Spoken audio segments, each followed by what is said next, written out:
Hello दोस्तों, कहानी कही अनकही में आपका स्वागत है। कुछ पेड़ अचानक ही ज़मीन पर अपने आप उगाते हैं और ज़मीन में बड़ी गहराई तक अपनी जड़ें जमा लेते हैं। इसमें किसका कसूर है, ज़मीन का या फिर पेड़ों का? न ज़मीन का और ना ही पेड़ों का, अमृत ने अनमने स्वर में उत्तर दिया था। ज़मीन तो अपनी जगह पड़ी रहती है, हवा में उड़ते बीज आकर उस पर गिर जाते हैं। भावनाओं की बारिश में बीज कब अंकुरित हो जाते हैं, ज़मीन को पता ही नहीं चलता। अमृत के जवाब पर सामने वाले ने फिर से सवाल किया, तो कसूर हवा का है जो बीजों को उड़ाकर ज़मीन पर गिरा देती है? ये भी नहीं देखती कि किस पेड़ के बीज है और किसकी ज़मीन है। कसूर हवा का भी नहीं है, उसे तो पता ही नहीं होता कि वह क्या उड़ा कर ले जा रही है और किसकी ज़मीन पर कौन सा बीज गिरा रही है। अमृत ने बियर का खाली मग नीचे रखा और सवाल करने वाले से विदा लेकर बार से बाहर आ गया। लौट कर ऑफिस जाना है। रास्ते में पान मसाले का एक पाउच खरीदकर मुंह में डाला। ऑफिस पहुंचते ही शैली से दिन भर के कॉल्स के बारे में पूछ बताकर अमृत अपने केबिन में जाकर बैठ गया। फाइलें देखते हुए, फ़ोन अटेंड करते हुए वह देख रहा था कि शैली का पूरा ध्यान उसी की ओर था। बहुत दिनों से वह गौर कर रहा था कि शैली के कपड़े दिन ब दिन चटकीले होते जा रहे हैं। चेहरे पर मेकअप की परतें बढ़ती जा रही हैं, हाव भाव बदल रहे हैं। अमृत जब तक ऑफिस में होता है, शैली किसी न किसी बहाने से उसके आसपास मंडराती रहती है। केबिन के शीशे के दरवाजे के ठीक उस पार बैठी शैली की आंखें दरवाजे के इस पार बैठे अमृत पर ही टिकी रहती हैं। मैं आई कम इन? शैली ने पूछा और बिना जवाब का इंतजार किए ही जाकर अमृत की सीट के पास खड़ी हो गई और झुककर फाइल दिखाने लगी। डियो और परफ्यूम की मिलीजुली तेज गंध अमृत की सांस में भर गई। फाइल के पन्ने पलटते हुए शैली की कोहनी कई बार अमृत के कंधे से छू गई। पहले शैली दूर खड़ी होती थी, एक एक इंच पास खिसकते हुए कब अमृत के कंधे तक पहुंच गई उसे पता ही नहीं चला। पहले वह अपनी कोहनी अमृत के कंधे से छू जाने पर झिझक जाती थी, फिर झिझकना छूट गया। अब शैली जानबूझकर अमृत के कंधे उंगलियों को छूती रहती है। क्या पाना चाहती है शैली अमृत के कंधे को छूकर? शैली कॉफ़ी के बारे में पूछ रही थी। अमृत ने घड़ी देखी, बियर पीकर काफ़ी वक्त बीत चुका था। उसने हाँ कह दिया। शैली 2 कप कॉफ़ी बना लाई। कॉफ़ी पीते हुए शैली अपने परिवार की दिक्कतों के बारे में बताती रहती थी। अमृत दिलचस्पी से सुनता था। पुरुष दूसरी औरतों के दुख और आंसू नहीं देख सकता, ये उसकी कमज़ोरी है। अमृत में ये कमज़ोरी कुछ ज़्यादा है। शैली अमृत की यह कमज़ोरी भाप गई है। तभी वह समय मिलते ही अमृत के सामने अपनी परेशानियों का रोना रोने बैठ जाती है। शैली शिद्दत से चाहती है अमृत की उंगलियां उसके आंसू पोंछे और आंसू पोंछते हुए वे गालों से होते हुए शैली के कानों की लटों तक पहुंच जाएं। अमृत की उंगलियों को अपने गालों से कानों तक का सफ़र करवाने के लिए शैली आजकल हर संभव प्रयास कर रही है। दराजों को खोलने के बहाने कुर्सी की पीठ के बजाय अमृत के कंधे पर हाथ रख देती है या अमृत की बगल में झूल जाती है। कॉफ़ी ख़त्म हो चुकी थी। अमृत ने कप नीचे रखा और अपने काम निपटाने चल दिया। वो जानता था शैली यहाँ चिपकी रहेगी, न खुद काम करेगी न उसे करने देगी। शैली को आगे के काम के बारे में समझाकर वह निकल गया। शैली का चेहरा उतर गया। रात में अमृत गैलरी में आकर बेत की कुर्सी पर बैठ गया। स्वाति को चांद की रोशनी में गैलरी में बैठना बहुत पसंद था। चाहे जितनी रात गहरा जाए, वह 10 मिनट तो यहाँ बैठने का समय निकाल ही लेती थी। अमृत तब जाकर कमरे में सो जाता था जब स्वाति यहाँ बैठती थी। अब जब स्वाति नहीं है तो अमृत रोज़ यहाँ आकर बैठता है। जब स्वाति थोड़ी देर गैलरी में बैठने की जिद करती थी तब अमृत खींच जाता था। लेकिन जब से स्वाति गई है, अमृत रोज़ गैलरी में आकर बैठता है। जाने कितनी देर तक बैठा रहता है, फिर भी नींद नहीं आती। रात नहीं ढलती, लगता है समय जैसे रुक गया है। अजीब बात है, स्वाति की ओर पीठ करके अमृत कितनी चैन से सोता था। सीधे सुबह ही आँख खुलती थी। लेकिन जब से स्वाति गई है, अमृत को नींद नहीं आती। रात भर पीठ की ओर पलंग पर एक खालीपन सा चुभता रहता है। तब अमृत स्वाति की ओढ़ी हुई चादर अपने ऊपर कसकर लपेट लेता। अमृत ने एक सिगरेट सुलगाई और एक लंबा कश लिया। दिन में पूछा गया सवाल अचानक ही अमृत के सामने आकर खड़ा हो गया। ज़मीन पर पेड़ों के बारे में। शैली के अंदर की ज़मीन पर भी कुछ उग रहा है, वह महसूस कर रहा था। पिछले कई महीनों से, खास तौर पर जब से स्वाति गई है, शैली ही अपनी ज़मीन को बहुत ज़्यादा फैलाव दे रही है। एक के बाद एक पेड़ उगाती चली जा रही है। तुम जानते हो, तुम्हारा व्यक्तित्व, बोलचाल का तरीका, हर एक के साथ तुम्हारी ज़रूरत से ज़्यादा इंटीमेसी दिखाना सामने वाले को हर बार गलतफहमी में डाल देता है। तुम्हारे व्यवहार के धोखे में आकर सामने वाला अपने आप को तुम्हारी ज़िंदगी में बहुत ज़्यादा इम्पोर्टेंट समझने लगता है। इससे हमारा रिश्ता प्रभावित होता है। स्वाति बार बार उसे कहती, ऐसा कुछ नहीं है, मैं जानता हूँ तुम मेरे लिए क्या हो। मेरे मन में तुम्हारी जगह कोई नहीं ले सकता, अमृत सपाट स्वर में कहता। कभी मार किया है तुमने? शैली मुझे कैसी नज़र से देखती है। ऐसा लगता है जैसे मुझ पर हंस रही है कि तुम हो ही क्या, तुम्हारे पति के लिए तुम मायने ही क्या रखती हो। उसमें तुम्हें लेकर अपने आप पर इतना ज़्यादा कॉन्फिडेंस कैसे डेवलप हो गया अमृत? स्वाति अब बिफरने लगी थी। ऐसा कुछ भी नहीं है, ये सिर्फ तुम्हारी गलत सोच है जिसे मैं बदल नहीं सकता। अमृत के पास कहने को कुछ नहीं होता तो वह स्वाति की सोच को गलत बताकर बात वहीं ख़त्म कर देता। तुम गलत कह रहे हो अमृत। तुम सिर्फ हमारे रिलेशनशिप के साथ ही धोखा नहीं कर रहे, बल्कि उस लड़की को बढ़ावा देकर उसकी भावनाओं से भी खेल रहे हो। स्वाति कहने से अपने आप को रोक नहीं पाई। मैं किसी के साथ ऐसा नहीं करता। तुम्हें तो आदत हो गई है हर एक के साथ मेरा नाम जोड़ने की। मेरी हर एक के साथ तुम्हारा नाम जोड़ने की आदत नहीं है। तुम्हारी आदत है हर किसी के साथ ऐसा रिलेशन डेवलप करने की। तुम्हारी आदत है हर किसी के साथ ऐसा रिलेशन डेवलप कर लेने की। स्वाति कहना चाहती थी, लेकिन तब तक अमृत कमरे से बाहर जा चुका होता था। स्वाति ने पास ही के शहर में नौकरी करने का निर्णय लिया था। उसने किराए का मकान भी ले लिया था। पहले स्वाति हर 8 दिन में अपने घर आ जाती थी, फिर धीरे धीरे उसने आना कम कर दिया। जब भी आती, अमृत के उगाए हुए पेड़ों के जंगल उसके सामने आ जाते और उसका दम घुटने लगता। अमृत की भीतरी ज़मीन पर पराए पेड़ों का घना जंगल था। अमृत के साथ रहते रहते स्वाति को समय समय पर उन जंगलों के बारे में पता चला है। दूसरों के अंदर पनपते उन पेड़ों के बारे में भी पता चला, जिनके बीज अमृत के व्यवहार से पनपे थे। पहले अमृत के अंदर स्वाति के मनचाहे पेड़ों का बगीचा था, जिसके सारे पेड़ स्वाति की पसंद के थे। लेकिन एक दिन अचानक आर्या ने स्वाति का भ्रम तोड़ दिया। स्वाति के लिए बगीचा तैयार करने के बहुत पहले से ही अमृत की ज़मीन पर आर्या ने अपने बीज बो दिए थे। उन पेड़ों की जड़ें इतनी अधिक गहरी और मजबूत थीं कि स्वाति का कोमल बगीचा उखड़ने लगा। अब तो जब भी स्वाति अमृत की ज़मीन पर उतरती, अपने आप को आर्या के पेड़ों के बीच पाती। आर्या, फिर स्नेह, फिर शैली। अमृत ने अपने अंदर न जाने कितने जंगल बना रखे थे। अमृत की ज़मीन के उन कटीले जंगलों में भटकते भटकते स्वाति थक गई थी। उनके कांटों से छलनी हो गई थी।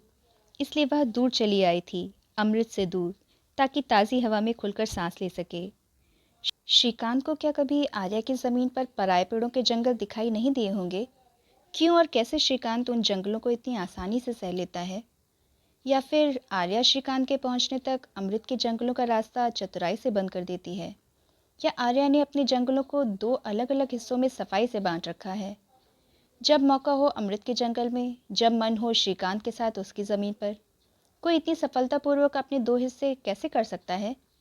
पर कुछ लोग कर लेते हैं, जैसे अमृत। उसने तो न जाने अपने आप को कितने हिस्सों में बांट दिया है। स्वाति अपने आप को कभी भी अलग अलग हिस्सों में बांट नहीं पाई। यदि दूसरे पेड़ उगाने हों तो उसे पहला जंगल पूरा साफ करके ज़मीन खाली करनी होगी। आ गया सामान? ऋषि ने अंदर आते हुए पूछा। सॉरी, ज़रा काम से चला गया था, पर तुम तो रुक सकती थी, शाम को साथ ही में चलते। चाय, फिर साथ में डिनर बनाना, बीच बीच में नोक-झोंक और बातें, फिर रात में गैलरी में चांद की रोशनी में बैठकर कॉफ़ी। स्वाति का दिन अच्छा गुजरा। आजकल ऋषि के साथ ज़िंदगी वैसी ही हल्की फुल्की और खुशनुमा हो गई है, जैसे शुरुआती दिनों में अमृत के साथ थी।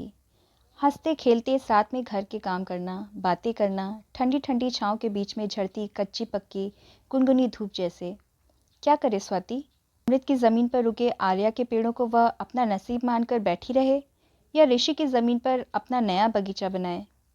क्या ऋषि उम्र भर ऋषि ही रहेगा, या कुछ समय बाद वह अमृत बन जाएगा? अमृत भी पहले पहले ऋषि जैसा ही था, पर धीरे धीरे क्या समय बीतने पर ऋषि भी अमृत बन जाएगा? ये क्या शैली, हर काम में गलती। तुम्हारा ध्यान कहाँ रहता है आजकल? अमृत ने बिल शैली के सामने फेंकते हुए कहा।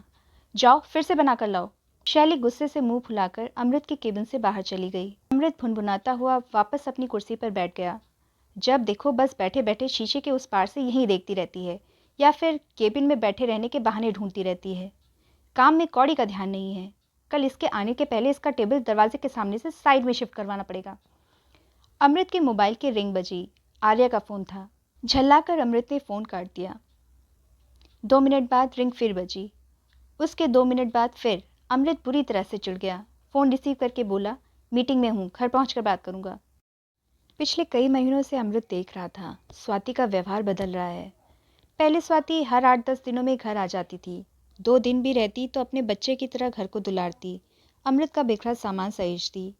घर आकर अमृत से मिलकर उसके चेहरे पर एक आंतरिक खुशी झलकती रहती थी। लेकिन अब उन कामों में उसका पहले सा मन नहीं रहा। 2 दिनों के लिए ही आती है और उसमें भी ना जाने किससे बात करती रहती है फ़ोन पर। अमृत के पूछने पर टाल जाती है।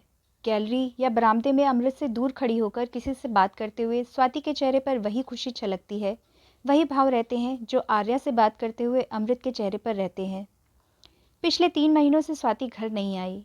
फ़ोन भी हमेशा अमृत ही करता है और उसके कान महसूस करने लगे हैं स्वाति के स्वर में धीरे धीरे गहराती हुई तटस्थता को, उभरती हुई औपचारिकता को। घर आकर अमृत सीधे गैलरी में जाकर बैठ गया। स्वाति को किसी भी तरह से घर वापस लाना होगा। अमृत जानता है स्वाति अमृत नहीं है। उसकी ज़मीन पर एक साथ कई पेड़ नहीं उग सकते।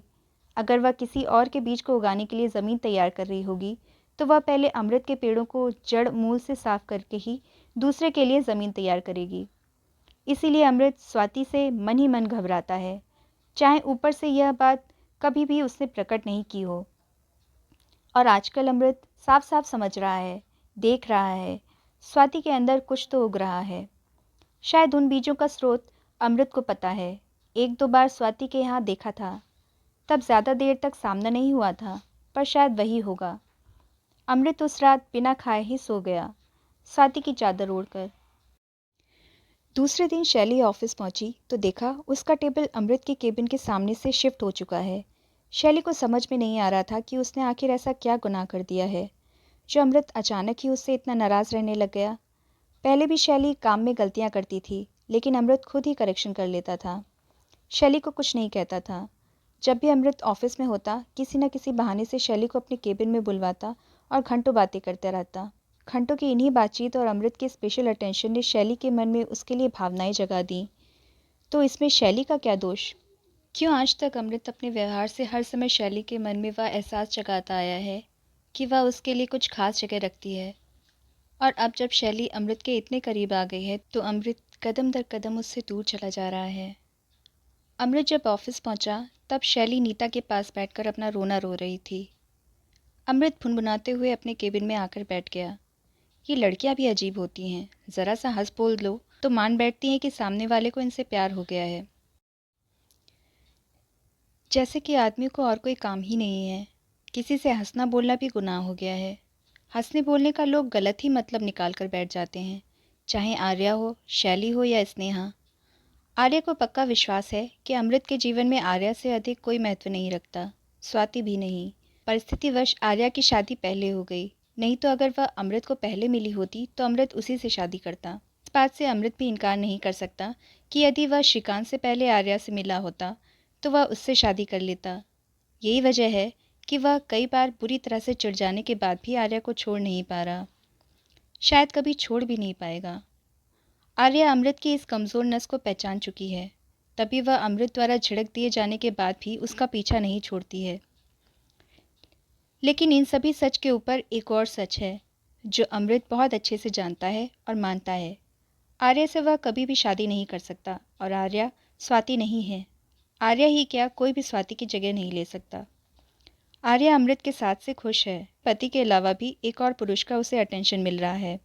लेकिन आर्या अगर उसकी पत्नी होती तो अमृत के ऐसे रिश्ते को वह कभी भी सहन नहीं करती। वह अपने अधिकार की ज़मीन पर किसी दूसरे के पेड़ों को उगते नहीं देख पाती, जैसे स्वाति की ज़मीन पर किसी और के पेड़ों के उगने की आशंका अमृत के जीवन में एक तिलमिलाहट पैदा करती जा रही है। आदमी की फितरत भी अजीब होती है। अब तक अमृत अपने बीज पराई ज़मीनों पर उगाता आया था, इसी में उसे अपना पुरुषार्थ सार्थक होते दिखता था। आज तक कोई भी अमृत के उगाए पेड़ों को काटने का दुस्साहस नहीं कर पाया, लेकिन स्वाति ऐसा दुस्साहस कर सकती है। उसकी ज़मीन में अमृत के बीजों को भस्म करने का तेज है, और अगर ऐसा हुआ तो अमृत हार जाएगा और अपनी हार अमृत बर्दाश्त नहीं कर सकता। रात में अमृत गैलरी में बैठ गया। स्वाति से बहुत देर तक बातें करके अभी अभी उसने फ़ोन रखा था। इन दिनों वह रोज़ ही रात में देर तक स्वाति से बातें करता है। उसे एहसास दिलाता रहता है कि वह उसे कितना चाहता है, उसे स्वाति की कितनी ज़रूरत है। आखिरकार अमृत ने एक फ़ैसला किया, वो जिम्मेदारी अपने सिर पर लेने का, जिससे वह आज तक बचता आया है। वो जिम्मेदारी जिसके लिए स्वाति अब तक तरस रही थी और अमृत उसका बोझ नहीं चाहता था। अब स्वाति टाल रही है, पर अमृत के पास और कोई चारा नहीं है। वो जिम्मेदारी ही स्वाति को हमेशा के लिए हर परिस्थिति में अमृत के साथ बांध कर रख सकती है। शैली या आर्या तो बहुत आती जाती रहेंगी, पर स्वाति उसे दोबारा नहीं मिलेगी। अमृत जानता था, इसलिए वह उसे खो नहीं सकता।